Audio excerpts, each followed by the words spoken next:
Rozpoviem vám príbeh našej národnej pochúťky, ktorá je tu s nami už celých 70 rokov.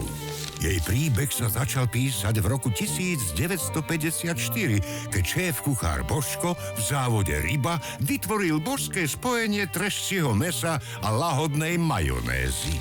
Až do roku 90 však komunista s katolíkom nezhodli sa na nikom. Jediné, čo ich spájalo, bola láska k treske s rohlíkom. Odtiaľ ďalej začali sa k nám hranolky s fast foodmi blížiť a domovinu našu ničiť.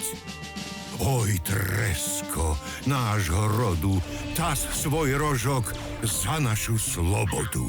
Tas svoje rožky slávne, zlož hambáče a hranolkám to osoľ krásne. A napokon vzniklo malebné Tresko-Slovensko, krajina všetkých milovníkov našej tradičnej pochúťky. Tí sa z nej tešili dokonca aj počas hudobného festivalu, kde si ju po prvýkrát v histórii nechali načapovať do rožka. Rybia lahvodka z košického závodu však v roku 2018 prišla na pulty predajní v novom retrošate. Nezameniteľná obalom aj chuťou. Košická retrotreska sa tak stala ikonou, ktorú ocenili na rôznych gastronomických festivaloch. Skrátka klasika, ktorá vychytala každú šťuku.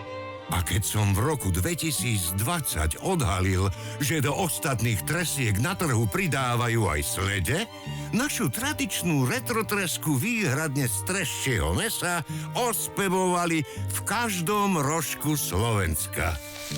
So svojimi milovníkmi si toho prežila už naozaj veľa a jej preslávenú chuť ocenilo dokonca aj zahraničie.